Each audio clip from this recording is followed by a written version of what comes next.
श्री समय सारजी ग्रंथ, और गाथा नंबर चल रही है इसकी 9 और 10। 8 नंबर गाथा तो पूरी हुई थी हमारी, हैं कि मलेच्छ को स्वस्ति सब गए, तो कुछ समझ नहीं आता। और बात चली थी लोग शुद्ध न्याय को नहीं जानते, क्योंकि शुद्ध न्याय का विषय भेद एक वस्तु है। अशुद्ध न्याय को जानते हैं क्योंकि उसका विषय भेद रूप है, अनेक बार है, तो व्यवहार को ही परमार्थ समझ लेते हैं। था व्यवहार और समझ लिया परमार्थ। अतः व्यवहार ने को परमार्थ को कहने वाले जान को उपदेश किया जाता है। इसका अर्थ यह नहीं है कि व्यवहार का अवलंबन कराते हैं, प्रत्युत व्यवहार का अवलंबन छुड़ाते हैं। व्यवहार का अवलंबन छुड़ाते हैं। अब वो क्या है कि बादाम लाया आप घर पर एक, और बादाम के ऊपर वो चढ़ा हुआ है, उसके ऊपर कवर, और घर ला के बादाम गिरी खानी है, तो क्या करते हैं? बादाम का तो तोड़ना पड़ेगा। कैसे तोड़ना पड़ा? क्रूरतापूर्वक कि प्यार प्यार से कि भाई इतने रक्षा के लाया? क्रूरतापूर्वक। हाँ, वो व्यवहार को क्रूरतापूर्वक उड़ा देते हैं। क्यों? क्योंकि निश्चय को पकड़ना है ना, निश्चय चाहिए, तो उसे बट्टे से तोड़ देंगे उसको। अरे भैया जी रक्षा करके लाया बेचारा, तुम्हारे तक पहुँचाया है इसने, तो कुछ तो दया दिखा इसके ऊपर। कहने कोई दया नहीं दिखाते हैं। तेरा काम खत्म। जिस व्यवहार ने निश्चय की स्थापना करी थी, वो व्यवहार को काम खत्म होते ही तू बाहर पिटेगा, फूटेगा, भाग एकदम। हैं व्यवहार व्यवहार के लिए नहीं है, व्यवहार निश्चय के लिए है। और जो व्यवहार व्यवहार के लिए हो, व्यवहार व्यवहार नहीं है। जिस व्यवहार को व्यवहार की स्थापना करी जाती है, व्यवहार व्यवहार के लिए नहीं। वो क्या है, टीचर जो है क्लास में पढ़ाए बच्चे को, और बच्चे को मास्टर से प्रेम हो जाए कि जी अब तो मास्टर जी आपने आपसे प्रेम हो गया, आपने तो अच्छा पढ़ाया, अब मैं यहाँ से जाने का हूँ नहीं, मुझे आप बहुत अच्छे लगे, अब मेरे यहाँ से जाने का मन नहीं करता है। अब वो टीचर के पास ही बैठ जाए, कहने लगा टीचर जो है ये मेरे भगवान है, अब मैं यहाँ से जाने वाला नहीं हूँ नहीं, अब मैं यहीं बैठूँगा। और इसी क्लास में फेल हुए बार बार, टीचर से इतना प्यार करे, तो क्या वो टीचर को बदनाम कर रहा है कि टीचर का नाम कर रहा है? वो बदनाम कर रहा है। टीचर को बदनाम कर रहा है, तो टीचर भी उसको मारता है, ठोकता है पकड़ के, कहने लगा तू यहाँ से निकल, भाग यहाँ से, हैं यहाँ पर तू चाहिए नहीं मुझे, मेरी प्रसिद्धि इसके अंदर है कि तू इसको बाहर निकाल दे। मूंगफली लाए और मूंगफली का ला करके छिलका कैसे तहस नहस कर दिया उसका, है? पता करा छिलका क्या हुआ उसका, छिलका कहाँ गया, क्या हुआ है, कुछ तो पता कर ले उसका, कुछ नहीं। प्रयोजन भूत ग्रहण करा, व्यवहार का काम खत्म हो गया। लेकिन मोक्ष मार्ग में उल्टा है। यहाँ क्यों था? तो बाहर में तो किसी को उपदेश नहीं देना पड़ता हम लोगों को कि बादाम ला के गिरी फेंक दे, उसका वो छिलका फेंक देना, केला ला के छिलका फेंक देना, तो तुम्हें उपदेश देता है हमारे को इतना है? लेकिन मोक्ष मार्ग में हम उल्टा उल्टा पकड़ते हैं। तो मोक्ष मार्ग में आचार्य को उपदेश देना पड़ता है कि भैया तुझे व्यवहार ने समझाया है, समझाने के लिए, क्योंकि जीव बारंबार मोह की वजह से व्यवहार पकड़ता है, बारंबार मोह की वजह से व्यवहार पकड़ता है और अपना मोक्ष मार्ग का नाश करता है। तो मोक्ष मार्ग का नाश तेरे ना हो, उसके लिए निश्चय का उपदेश देकर निश्चय का अवलंबन भी कराते हैं और व्यवहार का अवलंबन छुड़ाते हैं। लेकिन अब ये क्या है, पर्याय को समझ लेगा तो समझेगा मैं गुणस्थान के अंदर हूँ। गुणस्थान किसके हैं? गुणस्थान मेरे तो हैं, और किसके हैं? चौथा गुणस्थान, 5 गुणस्थान, गुणस्थान होंगे जब तो भैया मोक्ष मार्ग होगा। तो मोक्ष किस बात का, जब तक गुणस्थान ही नहीं है। तो आचार्य देव ने छठी गाथा में इतनी बढ़िया नास्ती कर दी उसकी कि अब सिद्ध कौन से है, सिद्ध कौन से गुणस्थान में है? पूछते हैं सिद्ध को कौन सा गुणस्थान है? सिद्ध तो गुणस्थानातीत हैं, उनके अंदर गुणस्थान तो है नहीं। और जय सिद्ध भगवान है वैसे तू है, जब सिद्ध में गुणस्थान नहीं तो तेरे में गुणस्थान किस बात के?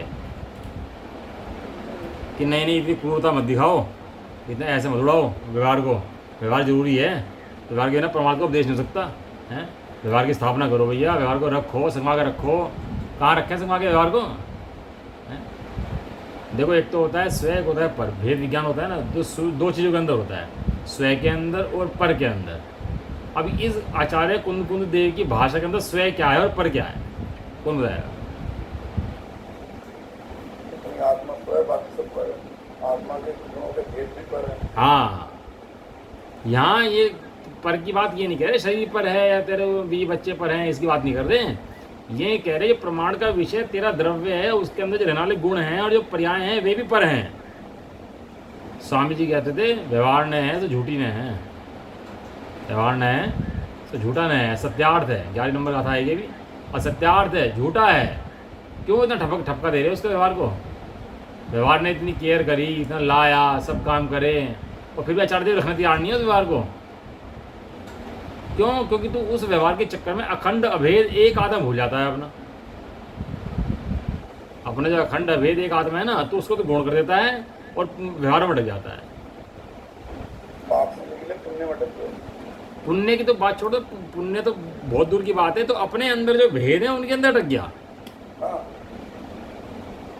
है?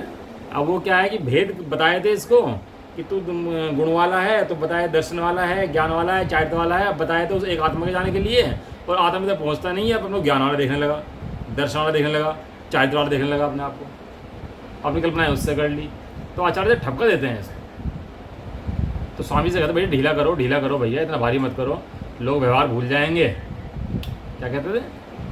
लोग व्यवहार भूल जाएंगे हैं, लोग स्वच्छंदी हो जाएंगे। तो कह स्वामी जी कहते अब क्या है, अभी क्या है, आत्मा को भूल कर सब स्वच्छंदी हैं।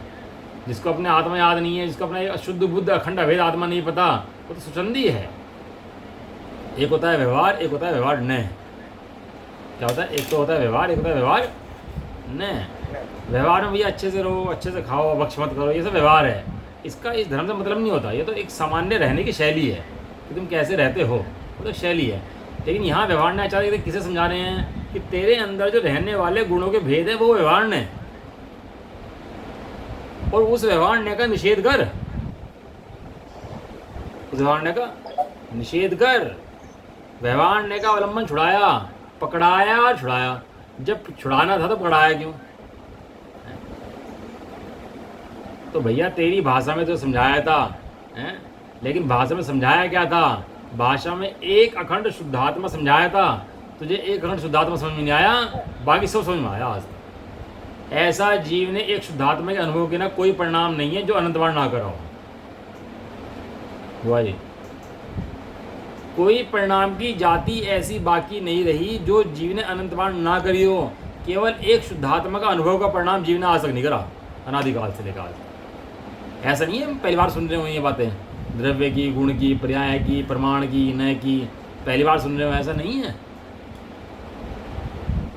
ये अनंत बार सुन चुके हैं पहले भी। लेकिन उसके बाद भी आचार्य देव देखो समझाना क्या चाह रहे हैं, आप पकड़ो इस बात को।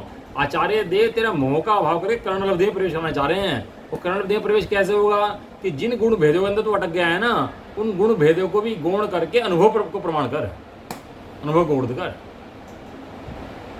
अनुभव करेगा, सोई तरह सारा काम हो जाएगा।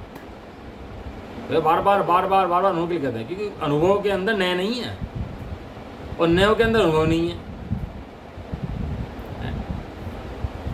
ये शुद्ध नय जो होता है ना, शुद्ध नय, ये शुद्ध नय को भी शुद्ध कहते हैं, लेकिन है व्यवहार। शुद्ध नय है ना, तो शुद्ध नय को शुद्ध कहा है, शुद्ध है, लेकिन कह रहा है ना, वो बोल रहा है अपने आप, वो शुद्ध शुद्ध चिल्ला रहा है। तो कहते हैं शुद्ध चिल्ला रहा है तो शुद्ध नहीं है, शुद्ध है। क्यों?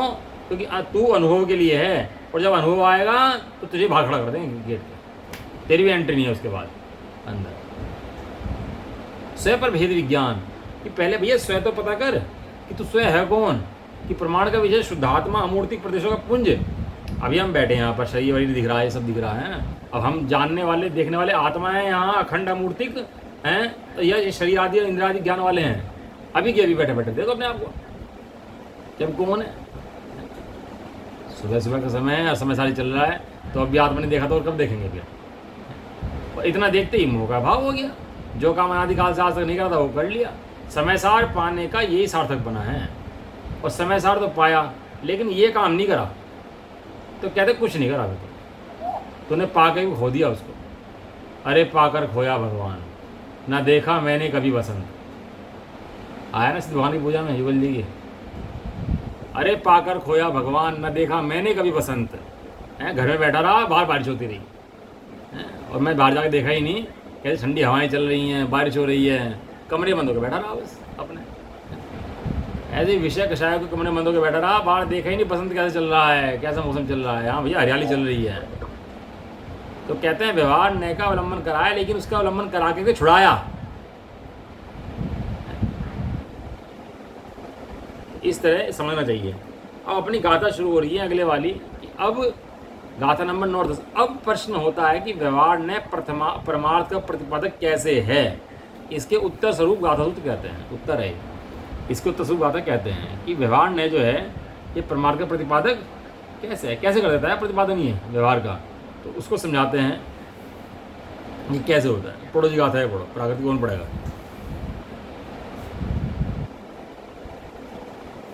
सुदेन गच्छति अपानमिदं तु केवलं सूत्रं तं सुविकेवली निशिरो भ्रति लोयप्तजीवया। अगली पढ़ो। जो सुदनानं सर्वं जानति सुविकेवली तमानुज्ञा नानम अप्पा सर्वं जमहा सुविकेवली तमः। ये जुम्मम माने युग्मम, युग्मम माने दो गाथाओं का जोड़ा है। ये दो गाथाएं इकट्ठी हैं।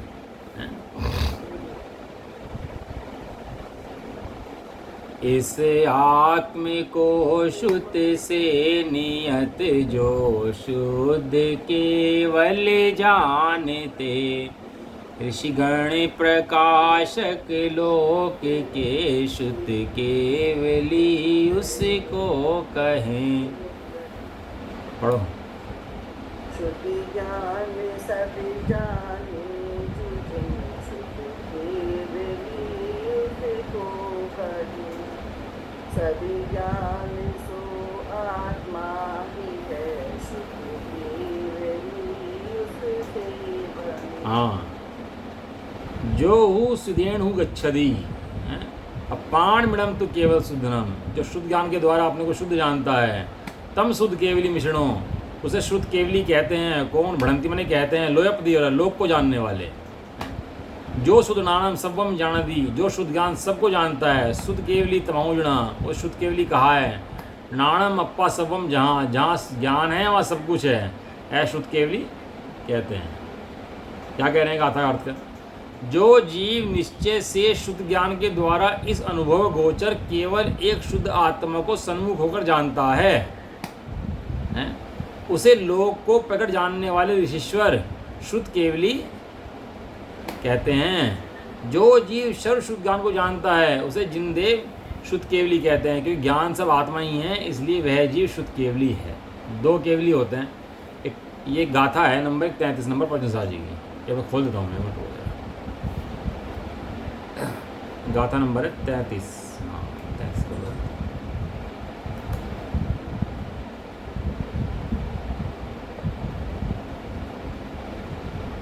सामने खोले देता हूँ ना, मतलब पता लग जाएगा उसको में क्या लिखा हुआ है।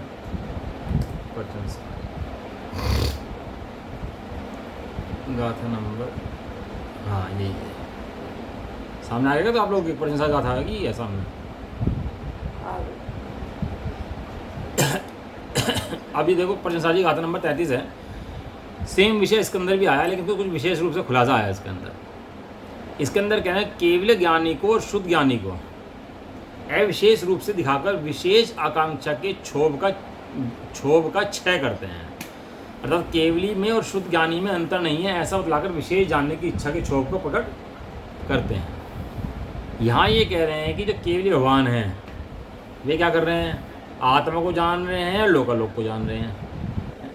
और शुद्ध ज्ञानी, जो शुद्ध ज्ञान के द्वारा जो हम शुद्ध ज्ञानी हैं वे आत्मा को जान रहे हैं।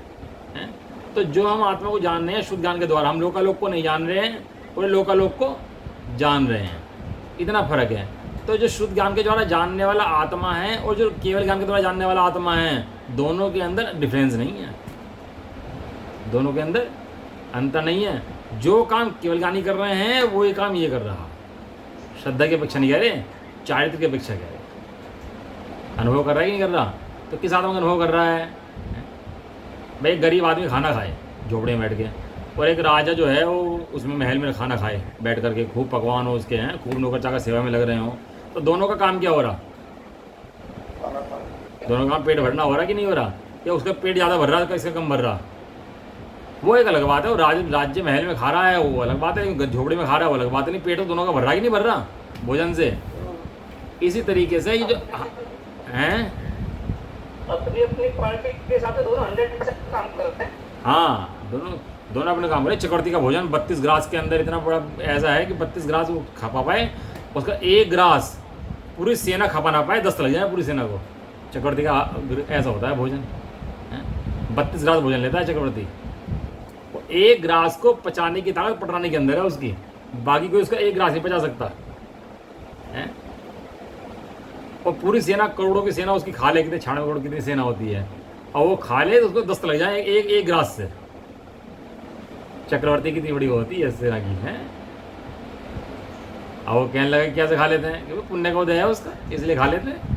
उनको क्यों नहीं पच रहा, पुण्य का उदय नहीं है इसलिए नहीं पच रहा है, तो खा लेता है। लेकिन ऐसा खाने के बाद भी वही पेट भर रहा है, झोपड़ी में बैठा हुआ गरीब खा रहा है, वही पेट भर रहा है, दोनों पेट। इस तरह केवल ज्ञानी भी जान रहे हैं किसको, अपने आत्मा को, और ये शुद्ध ज्ञानी जान रहा है, ये भी किसे जान रहा है, अपने आत्मा को। दोनों के अंदर अंतर नहीं है। बाहर में जानता रहे, वो अप्रयोजन भूत है। बाहर में कितना जान लेगा, 3 लोग 3 काल को जान लेगा, ये उसके जानने से फर्क क्या पड़ता है, अप्रयोजन भूत है।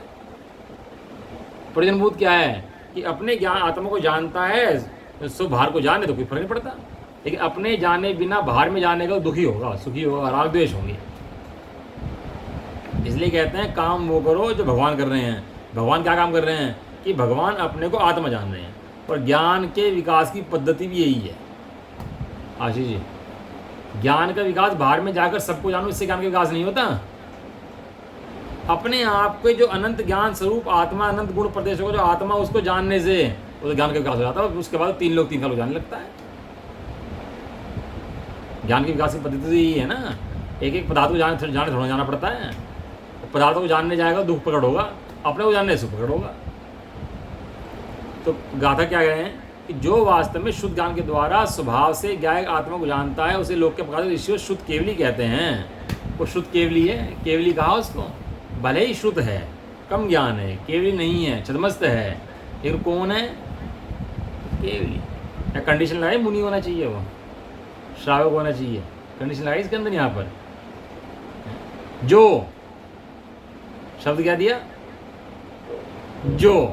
जो शुद्ध ज्ञान के द्वारा, शुद्ध ज्ञान किसके पास है कि हमारे पास भी है शुद्ध ज्ञान, मुनराज के पास भी शुद्ध ज्ञान है, वो गणधर के पास भी शुद्ध ज्ञान है, वो सब शुद्ध ज्ञान। लेकिन जो शुद्ध ज्ञान के द्वारा आत्मा को जानता है वो शुद्ध केवली है। देखो टीका बड़ी सुंदर है इसकी, पढ़ो एक बार टीका क्या कह रहे, देखो इसका कौन पढ़े। कहते भगवान युग पर परिणमन करते हुए समस्त चैतन्य विशेष केवल ज्ञान के द्वारा अनादिमूलक, निष्कारण, असाधारण, स्वसंवेद्यमान चैतन्य सामान्य इसकी महिमा है, तथा जो चेतक स्वभाव से एकत्व होने से केवल अकेला शुद्ध अखंड है, ऐसे आत्मा को आत्मा से आत्मा में अनुभव करने के कारण केवल है। उसी प्रकार हम क्रमशः परिणमित होते हुए जितने ही चैतन्य विशेषों से युक्त शुद्ध ज्ञान के द्वारा अनादि निष्कारण, असाधारण, स्वसंवेद्यमान चैतन्य सामान्य जिसकी महिमा है, तथा जो चेतक स्वभाव के द्वारा एकत्व होने से केवल अकेला है, ऐसे आत्मा को आत्मा से आत्मा में अनुभव करने के कारण शुद्ध केवली है। इसलिए विशेष आकांक्षा के शोभ में से बस हमको स्वरूप निश्चल ही रहे। देखो निर्वाह कर दिया इसके अंदर, ये नहीं कह रहे 3 लोग 3 काल को जानता है वो केवली है, ये आगम की परिभाषा है, आध्यात्म की परिभाषा है। जो आत्मा को आत्मा से आत्मा में जानता है वो केवली है। कितने सुंदर आचार्य देव ने कुछ छोड़ा नहीं है बताने से। और हमारी दृष्टि जो है मोह की दृष्टि बाहर में जाती है। वो देखता है कि 3 लोग 3 काल को जाने तो भगवान है, तो भगवान ही नहीं है। वे कह रहे अब हमें आकांक्षा ही नहीं है और हमें क्षोभ नहीं है, हम तो ऐसा जानकर स्वरूप में रहते हैं अपने केवली भगवान। सिद्धों का आनंद यहाँ भोगते हैं, सिद्धों का आनंद भोगेंगे ऐसा नहीं है, हम सिद्धों का आनंद अभी भोग रहे हैं। ये आशीष जी भोग हम अभी भोग सकते हैं नहीं भोग सकते, ये बताओ। ये आचार्य देव का आदेश है, कोई ये नहीं कह रहे। और उसका उसी प्रकार हम भी, इसके अंदर लिखा ठीक है, उसी प्रकार हम भी जिस प्रकार सिद्ध भगवान की भोग रहे हैं, भगवान भोग रहे हैं, उस प्रकार हम भी भोगते हैं, भोग रहे हैं। और हमें कोई डर नहीं है, कोई शंका नहीं है। एक गाथाओं का भ्रम समझो, आचार्य देव कहाँ कहने जा रहे हैं, जिसे आत्मा सुनते ही अश्रुपूर्ण नेत्र से नेत्र भर जाते हैं, जिसे आनंद की लहर उछल जाती है जिसके अंदर है, वो केवली हो जाता है, वो सर्वज्ञ हो जाता है। अनादिकाल के मोह का भाव करने बैठे आचार्य कुंद देव, कोई छोटा काम करने नहीं बैठे हैं। अनादिकाल से ये काम तो नहीं हुआ आज तक। कर सीमित निज ज्ञान को प्रगटियो केवल ज्ञान, कर सीमित निज ज्ञान को, ज्ञान के अंदर ज्ञान को सीमित करने से ज्ञान पकड़ा, ऐसे नहीं पकड़ा। जैसे भगवान केवल ज्ञान के द्वारा क्या जानते हैं, केवल ज्ञान के द्वारा अनादि निधन, अनादि निधन माने जिसके ना आदि है ना अंत है, निष्कारण, मैं कैसा हूँ, अनादि निधन हूँ, कैसा हूँ, निष्कारण, मेरा कोई कारण नहीं है, किसी ने मुझे बनाया हो, कोई मुझे बनाता हो, निष्कारण, असाधारण, अन्य द्रव्यों में मेरे गुण नहीं है, असाधारण, स्वयं संविद्यमान, स्वयं अनुभव में आने वाला, नीचे अर्थ दिए है ना सबके, स्वयं के ही स्वयं अनुभव में आने वाला, चैतन्य सामान्य जिसकी महिमा है, और चेतक स्वभाव होने से, एकत्व होने से अकेला शुद्ध अखंड है। कौन हूँ मैं? अकेला हूँ, शुद्ध हूँ, अखंड हूँ। ऐसे आत्मा को आत्मा से आत्मा में अनुभव करने के कारण केवली हैं। अब भगवान को देखना तो ये लाइनें याद करना कि क्यों केवली हैं, सामने बैठे क्यों केवली हैं, ये इस कारण से केवली हैं। उसी प्रकार हम भी, जिस प्रकार ये केवली हैं, हम भी केवली हैं। अब पूरे लगाए ऊपर के जितने विशेषण थे नीचे लगा दिए, कर्मशः परिणमित होते हुए। हमारा शुद्ध ज्ञान जो होता है कर्मशः परिणमित होता है ना, वो युगपत नहीं होता, और भगवान का जो केवल ज्ञान है युगपत होता है, लेकिन कर्मशः होने पर भी वो चैतन्य सामान्यता है, चैतन्य विशेष हैं। शुद्ध ज्ञान के द्वारा अनादि निधन, शुद्ध ज्ञान के अंदर जान लिया ना कि मैं कैसा हूँ, अनादि निधन, निष्कारण, असाधारण, स्वसंवेद्यमान, चैतन्य सामान्य जिसकी महिमा है। और फिर वही बात लिखी, चेतक स्वभाव के द्वारा एकत्व होने से अकेला है। ऐसे आत्मा को आत्मा से आत्मा में अनुभव करने के कारण शुद्ध केवली हैं। हम कौन हैं? हम शुद्ध केवली हैं।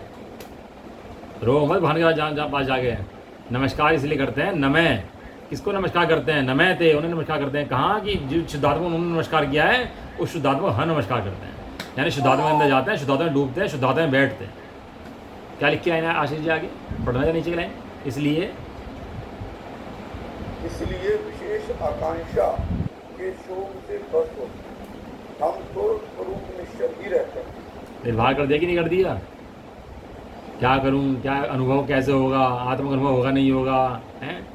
आचार्य देव कहते हैं हम करने वाले खड़े हैं, तो चिंता मत कर, तू भी कर, तो निर्भर हो जाएगा। और तो सिर पे से बोझा तार के फेंक दे, जितना बोझा तेरे सिर पर रखा है, बस बोझे को तार के फेंक दे और आकांक्षा की छोप से बस और स्वरूप में निश्चल हो जा।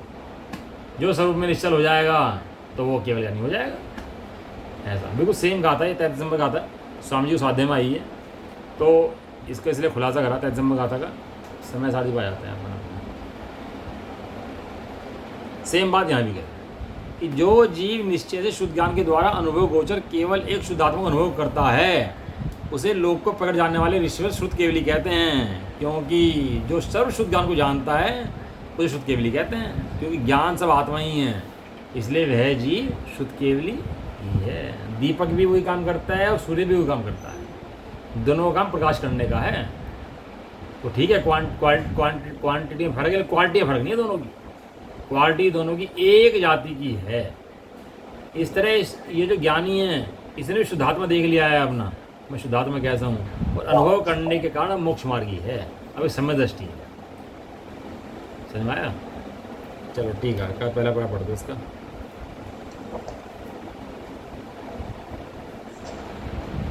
प्रथम ये पढ़ रहे हैं। प्रथम जो शुद्ध से केवल शुद्ध आत्मा को जानते हैं वे शुद्ध केवली हैं, यह तो परमार्थ है।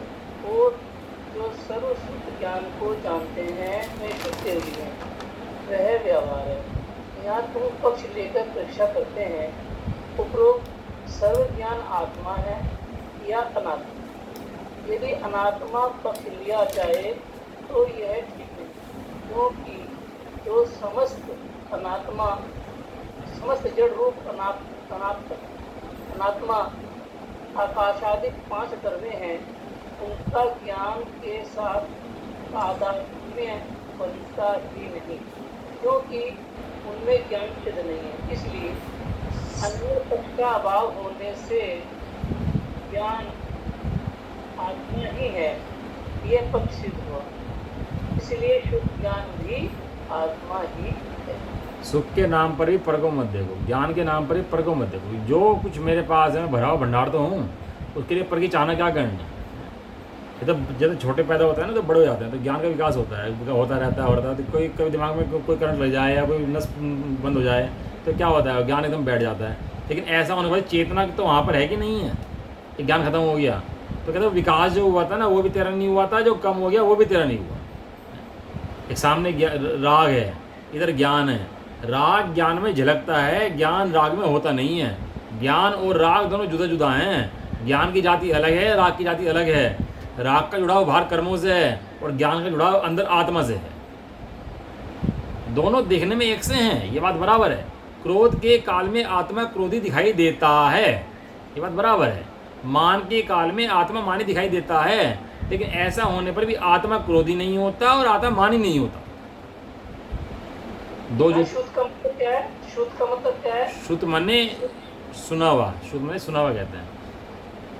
असल में क्या है, जो हम पंचेंद्रिय जीव है ना वो शुद्ध कहते हैं। शुद्ध है स्पर्शन रसना घ्राण चक्षु कर्ण, कौन सी इंद्रिय? कर्ण, पांचवी इंद्रिय है। तो जिसको कान मिलते हैं वही सुन सकता है, सुन करके हुआ उसको कहते हैं शुद्ध के। करण लब्धि का मतलब यही हुआ, करण लब्धि भी यही हुआ। कर्ण लब्धि में जीव अनुभव करता है ना, तो उसको कर्ण लब्धि कहते हैं। शुद्ध माने क्या होता है, मति ज्ञान होता है, एक शुद्ध ज्ञान होता है। एक मति ज्ञान है, एक शुद्ध ज्ञान है। मति ज्ञान के अंदर जीव जानता है सब चीज़ों को, विषयों को, और चिंतन जो करता है वो शुद्ध ज्ञान के अंदर करता है, तो उसको शुद्ध ज्ञान कहते हैं। सुनता है और चिंतन करता है, तो सुन करके चिंतन करता है और विचार करता है और शुद्ध ज्ञान के अंदर अनुभव करता है, उसको शुद्ध केवली कहते हैं। शुद्ध ज्ञान सुनता भी है, समझता भी है और अनुभव भी करता है। तीनों काम है शुद्ध ज्ञान के इसको। खाली एक काम करता शुद्ध ज्ञान। अभी एक इंद्रिय भी मति शुद्ध ज्ञान वाला है, दो इंद्रिय भी है, तीन इंद्रिय भी है, चार इंद्रिय भी है, पांच इंद्रिय भी है, लेकिन इनका शुद्ध ज्ञान होने पर भी इन्हें सुनने की सामर्थ्य नहीं है, क्योंकि पांचवी इंद्रिय है ना। ऐसा शुद्ध ज्ञान होने के बाद भी वो चिंता कर नहीं सकता, क्योंकि उसको मन नहीं है, उसके लिए मन चाहिए विचार करने के लिए शुद्ध ज्ञान के अंदर। ऐसा बिना शुद्ध ज्ञान के जीव चिंतन विचार नहीं कर सकता, अनुभव नहीं कर सकता। कितना कम से कम संगी पंचेंद्रिय पन्ना तो चाहिए। और संगी पंचेंद्रिय जीव कितने हैं कि इस लोक के अंदर खचाखच भरा हुआ जो जीवों का समूह है उनसे बहुत अल्प जीव संगी पंचेंद्रिय हैं, और कुछ समय के लिए हैं भाई, ये बात ध्यान रखना, हमेशा के लिए नहीं है। यदि इस संगी पंचेंद्रिय का उपयोग विषय भोगों में करा तो फिर नष्ट हो जाएगा, ठीक थोड़ा ना। ऐसे वहाँ हम बात चला रहे थे कि ज्ञान है सो राग में नहीं है, राग है सो ज्ञान में नहीं है। दोनों एक दिखने पर भी दोनों के लक्षण भेद अलग अलग हैं। ज्ञान के लक्षण आत्मा से मैच करते हैं, राग के लक्षण कर्म से मैच करते हैं। दो जूते पैरों में पहने, दोनों जूते एक से दिखने पर भी दोनों अलग अलग हैं कि नहीं है? दोनों जूते अलग अलग हैं। इसी प्रकार ज्ञान और राग एक से दिखने पर भी ज्ञान अलग है और राग अलग है। ज्ञान में राग नहीं है और राग में ज्ञान नहीं। ऐसा भेद विज्ञान सदाकाल चलते रहना चाहिए। मेरी सत्ता ज्ञान सत्ता है, राग सत्ता मेरी सत्ता नहीं। तो इसमें टीका में कह रहे हैं, प्रथम जो शुद्ध से केवल शुद्ध आत्मा को जानते हैं वे शुद्ध केवली है। वही आपकी बात जो शुद्ध केवली है, शुद्ध माने आत्मा का माने सुन तो ले, चिंतन ना करे और चिंतन करके अनुभव ना करे तो वह भी शुद्ध केवली नहीं। सुने, समझे, अनुभव करे, उसका नाम शुद्ध केवली है। जो शुद्ध आत्मा को जानते हैं माने अनुभव करते हैं। जानना माने अनुभव करना है। जानने का मतलब खाली ये नहीं कि जान लिया हमने तो भैया हम तो आत्मा को जानते ही हैं, सभी जानते हैं। कौन नहीं जानता बताओ आत्मा के बारे में? अन्य मित्र पक्ष वाले भी आत्मा की बात तो सभी करते हैं, नॉन जैन भी आत्मा की बात तो कर ही रहे हैं, लेकिन ऐसा होने पर भी शुद्ध केवली नहीं। अनुभव करता हुआ आत्मा चाहिए यहाँ शुद्ध केवली बनने के लिए। जो आत्मा है और आत्मा को अनुभव कर रहा है वो शुद्ध केवली है, यह तो परमार्थ है। और जो सर्व शुद्ध ज्ञान को जानते हैं वे शुद्ध केवली है। केवली होते हैं ना, जो केवल ज्ञानी होते हैं, उनके भी दो भेद होते हैं। उनके 10 प्रकार की केवली होते हैं मेरे ख्याल से। उनके शुद्ध केवली भी होते हैं, उनकी गंदगुटी वगैरह होती है, वो शुद्ध केवली कहे जाते हैं। यह व्यवहार है। यहाँ दो पक्ष लेकर परीक्षा करते हैं, उपरोक्त सर्व ज्ञान आत्मा है या अनात्मा है? यदि अनात्मा पक्ष लिया तो ठीक नहीं है, क्योंकि जो समस्त जड़ रूप अनात्मा आकाश आदि 5 द्रव्य हैं उनका ज्ञान के साथ तादात्म्य बनता नहीं है, क्योंकि उनसे ज्ञान सिद्ध नहीं है। इसलिए अन्य पक्ष का अभाव होने से ज्ञान आत्मा ही है, पक्ष सिद्ध हुआ, इधर शुद्ध ज्ञान भी आत्मा ही है। उसका खुलासा जो है वो कल करेंगे बैठ के, तो थोड़ा समय भी हो गया, तो जाना भी है। अब इसका खुलासा जो है क्या है, इसके अंदर क्या बात कहना चाह रहे हैं, वो शुद्ध ज्ञान केवली का ज्ञान कैसे है, केवल ज्ञान शुद्ध केवली कैसे है, तो जो भी बात है तो खुलासा कल करना, ठीक है जी। बाकी आपको स्वाध्याय विशेष करना हो तो प्रवचन सार जी की गाथा नंबर 33 जो मैंने बताई है, इसको खुलासा खोलना, इसको पढ़ना, और जैसे नजारे की टीका है इसकी वही पढ़ लेना इसके ऊपर। अच्छी गाथा है, मतलब बहुत उसके अंदर खुलासा है, अपना स्वरूप स्पष्ट हो जाएगा गाथा पढ़ने से, बाहर से दृष्टि हटके अंतर्मुख पुरुषार्थ हो जाएगा। चलो, निज निधि निज में बताई यह अनंत उपकार है, उसके लिए जिन वाणी माँ को वंदना शत बार।